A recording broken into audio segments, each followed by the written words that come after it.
Hi friends, வணக்கம். Welcome to my channel தருணின் சுவையரும்பு. இந்த வீடியோவில் எல்லாருக்குமே மாங்காய் சாப்பிடணுன்னு ரொம்ப ஆசையாக இருக்குங்க. ஆனால் சிலருக்கு சாப்பிட்டதுக்கப்புறமா பல் கூச்சம் இருக்கும் அப்படின்னு சொல்லி பயந்துட்டே சாப்பிடாம அவாய்ட் பண்ணுவாங்க. அந்த மாதிரி இருக்கிறவங்களுக்கும் மாங்காவை வந்து சேம் டேஸ்ட்டில் சாப்பிட்டு போர் அடிக்கிறவங்களுக்கு நான் சொல்கிறது போல் செஞ்சிங்கன்னா ஒரு டிஃப்ரெண்ட்டான டேஸ்ட்டுமே கிடைக்கும். வாங்க எப்படி செய்கிறதுன்னு வீடியோக்குள்ளே போய் தெரிஞ்சுக்கலாம்.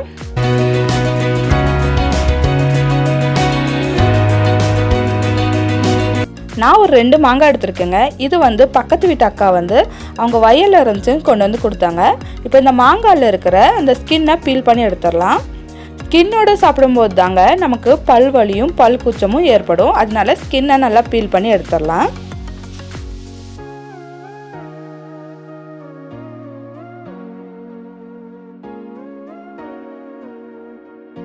ரெண்டு மாங்காயில் இருக்கிற தோலையும் நல்லா பீல் பண்ணி எடுத்தாச்சு. அடுத்ததாக இந்த மாதிரி ஒரு இடிக்கிறதுல ஒரு 7-8 பல் பூண்டு ஆட் பண்ணிக்கிறேன். பூண்டு ஆட் பண்ணதுக்கப்புறமா 1 ஸ்பூன் கல்லுப்பு ஆட் பண்ணிக்கிறேன். கல்லுப்பு வந்து உங்கள் ருசிக்கு ஏற்ற மாதிரி நீங்கள் ஆட் பண்ணிக்கலாம். ஃபஸ்ட்டு கொஞ்சமாக ஆட் பண்ணிக்கோங்க. தேவைப்பட்டால் இன்னும் கொஞ்சம் ஆட் பண்ணிக்கலாம். கூடவே ஒரு 4 போல் மிளகு ஆட் பண்ணிக்கலாம். ஆட் பண்ணிவிட்டு நல்லா இடிச்சுக்கோங்க. இந்த மாதிரி பூண்டையும் மிளகையும் இடித்து ஆட் பண்ணுறதுனால ஃப்ளேவர் ரொம்ப நல்லாயிருக்கும். இந்த அளவுக்கு நல்லா இடிச்சதுக்கு அப்புறமா இது ஒரு பக்கமாக வச்சிடலாம்.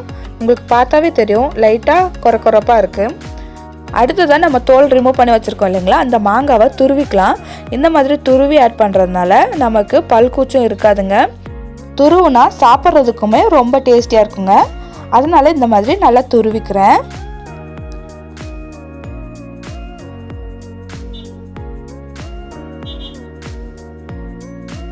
ரெண்டு மாங்காவையும் நல்லா துருவியாச்சுங்க. இது கூடவே ஒரு சின்ன துண்டு வெல்லம் ஆட் பண்ணிக்கலாம். வெல்லம் வந்து ஆட் பண்ணுறதுனால மாங்காவோட புளிப்பு கொஞ்சம் கண்ட்ரோல் பண்ணும். அது மட்டும் இல்லாமல் ரொம்ப டேஸ்டியாக இருக்குங்க. நான் ஆட் பண்ணியிருக்கிறத விட 2 மடங்கு வெல்லம் ஆட் பண்ணாலும் ரொம்ப நல்லா தான் இருக்கும். புளிப்பு அதிகமாக இருக்கிற மாங்காவாக இருந்தால் கொஞ்சம் வெல்லம் அதிகமாக ஆட் பண்ணி ட்ரை பண்ணி பாருங்கள்.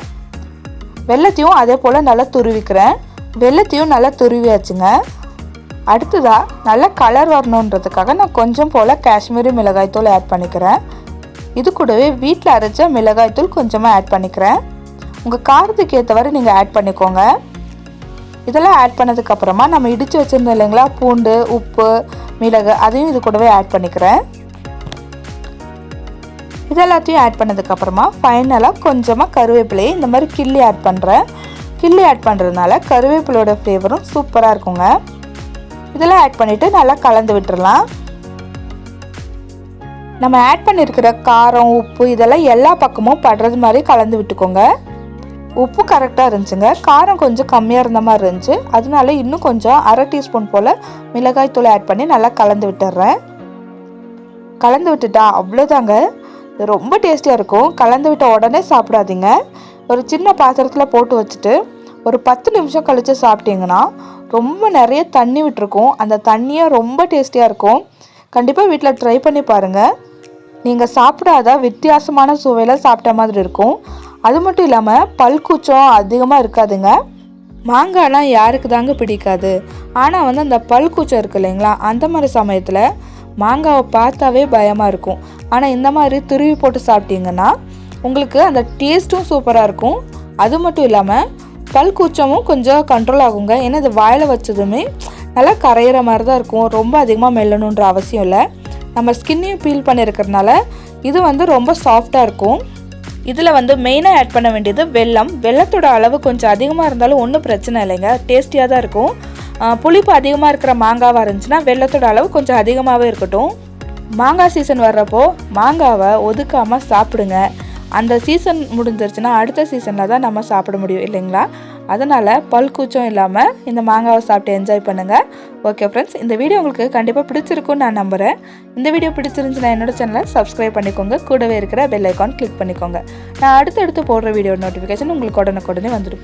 கூடவே ஒரு லைக் பண்ணிக்கோங்க ஃப்ரெண்ட்ஸ். உங்களை போல் பல நண்பர்களுக்கு இந்த வீடியோ போய் சேரும். அடுத்த வீடியோவில் உங்களை சந்திக்கிறேன். அது வரைக்கும் பாய் ஃப்ரெண்ட்ஸ்.